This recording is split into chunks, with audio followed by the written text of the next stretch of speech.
এই মাইয়াতের জানাজার জন্য আমরা আপনাদের কাছে মানে সবার কাছে এই আমাদের শহীদ মীর কাসেমের জন্য দোয়া চাই, মীর কাসেমের মাগফিরাতের জন্য দোয়া চাই। আপনারা সবাই উপস্থিত হয়েছেন, এই জন্য আমরা আপনাদের প্রতি কৃতজ্ঞ।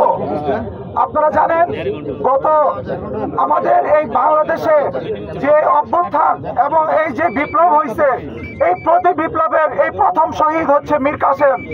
আর এই প্রতি বিপ্লব শুরু হয়েছে এই গাজীপুর থেকে। আমরা মৃত্যু বরণ করতে শিখে গেছি। আমাদের প্রথম শহীদ মীর কাসেম, তারপর আমাদের শহীদের ধারাবাহিকতা শুরু হবে। আপনারা জানেন এখন পর্যন্ত আমাদের লাইফ সাপোর্টে আছে আরো 3 জন রোগী। যদি আল্লাহ মাফ করুক, যদি হায়াত না থাকে, একের পর এক মৃত্যু আরো হইতে থাকবে।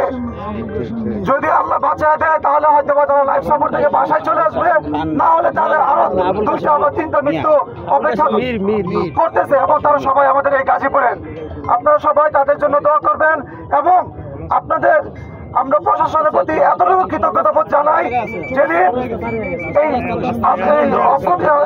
মারামারি হয় এবং আঘাত হয়, পরদিন সদরের যে ওসি সাহেবকে এখানে বরখাস্ত করা হয়েছে, কিন্তু তারপরেও গাজীপুর সদর ছাড়াও এখানে অন্যান্য গাজীপুর জেলায় যে থানা রয়েছে সেখানে কিন্তু এখনো প্রশাসন ওই তৎপরতা আমরা দেখতে পাই না।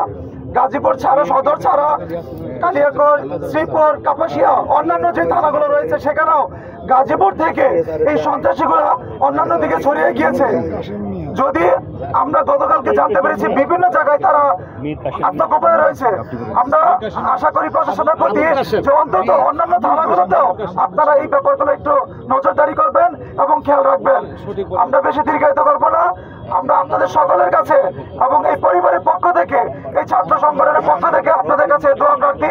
আপনারা সবাই এই ভিতর দোয়া কামনা করবেন এবং তাদের আত্মার মাগফিরাত কামনা করছি। আসসালামু